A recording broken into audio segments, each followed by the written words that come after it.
Good morning, everybody. Today is November the 17th, 2016, a Thursday. And what do we do on Thursdays? Technical Thursdays. We talk about technique and how it's going to improve your golf game. And what I want to talk about today is pitching. And this is an area that a lot of amateurs struggle with. And the question I get asked the most is, how do I control my distances? When I have a pitch shot and I have a 40-yard or 50-yard or 60-yard pitch shot, I tend to hit it too hard or too soft, and I never quite know how hard to hit it. How do I control my pitching distances? Well, if you practice a lot, like the tour pros, they can look like a basketball player shooting hoops. They can look at the flag and instinctively know how hard to hit it. It's what we call feel. But the amateurs that don't practice a lot, feel is something you develop. So if you don't have the feel, you need something a little bit more mechanical. So this is something I teach in the golf school to most of the amateurs, and it's a guaranteed way of controlling your distances. And because I don't get to practice very much, when I go out and play, I use exactly the same system. So I have my 4 wedges. I have a 60-degree lob wedge, a 56-degree sand wedge, a 52-degree gap wedge, and a 48-degree pitching wedge. I try and keep all my clubs through my bag at about a 4-degree gap. That allows me about a 10-yard gap between all my shots with a full swing.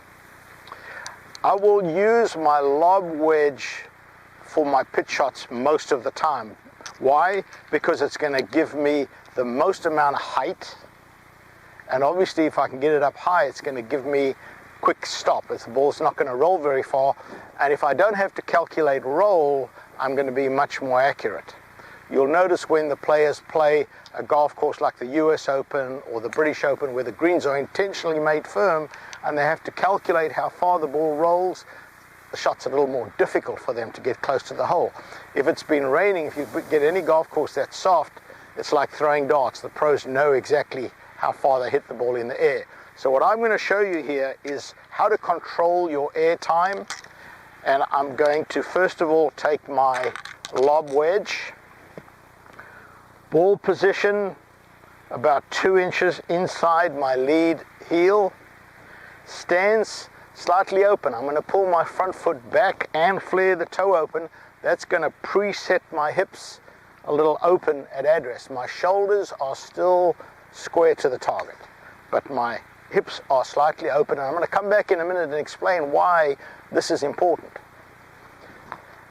The very final thing that you want to do is lean forward so that I have most of my weight on my front foot. I've got hardly any weight on this back foot, and you can see when I lean forward, I'm also going to get a little bit more forward shaft lean. That's going to help me make sure I hit the ball first. If I hit the ball first and compress the ball, I'm going to get a little bit more spin. From there, in order to control my distances, I'm going to use a clock system. So imagine a big clock here in front of me. And so here, 7 o'clock, 8 o'clock, 9 o'clock, 10, 11, and then on this side here, 7, 8, 9, or sorry, the other way. It's going to be 5, 4, 3, 2. So what I want here is to practice, and for most of you, the best place to start is 9 o'clock to 3 o'clock. So if I take it back to 9 o'clock with my arm, not the shaft, you can see I've got about a 90-degree wrist hinge, and then I swing through to about 3 o'clock on this side. That's going to give me a specific distance. Now that distance is going to vary from person to person. So I'm not telling you how far. You have to go and hit these shots and figure out how far your 7 o'clock shot goes, your 8 o'clock, your 9 o'clock, your 10 o'clock.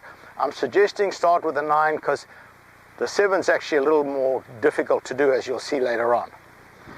So if I swing back to 9 and through to 3, I'm trying to maintain the length of my left arm so that my bottom of my arc is exactly the same place all the time. So if I hit a 9 o'clock to 3 o'clock shot, that ball is going to go in the air about 50 yards for me. That means that my 8 o'clock shot,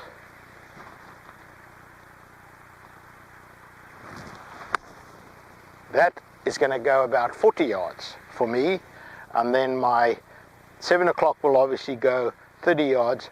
The 7 o'clock is a little more difficult, and I'll tell you why. Because what most people tend to do when they get to 7 o'clock is they flip it with their arms. You still got to control this with your body rotation, and that's why you stand with the stance open and preset the hips. Because once I set, when I turn, I've only got a small movement to get my hips out of the way. So this setup actually helps, and that one's going to go about 30 yards. If I wanted it to go, so 30, 40, 50 is my 7, 8, 9. If I wanted to go 60, then I would swing to 10 o'clock. So I'd go back to there, and that one will go about 60 yards. If I want the ball to go a little further, if I wanted to go 70, now I've got to change clubs. So now if I take my 56-degree sand wedge, that's 4 degrees less loft than my lob wedge, it's going to take the ball 10 yards further. So if I swing this to 10, it's going to go 70. If I swing my gap wedge to 10 o'clock, it's going to go 80. If I swing my pitching wedge to 10 o'clock, it's going to go 90. If I have 100, for me, back to my lob wedge, full swing. So now, at 100 yards, I'm going to make my normal stance, weight even, make my normal swing. That ball is going to go about 100. My sand wedge is going to go 110. My gap wedge is going to go 120. My pitching wedge is going to go 130. And then I'm going to add 10 yards for my 9, 9, 8, 7, 6, 5, and all the way through. So right from 30 yards to 130 yards, these 3 clubs cover that 100 yards. So when I'm trying to lay up, I don't lay up to, I want to lay it up at 100 yards so I can have a full swing. I know I'm going to get, if I lay it up to 50, and I know I can hit a 9 o'clock shot and get it close because I'm using my lob wedge. I'm still going to get the spin that I want. So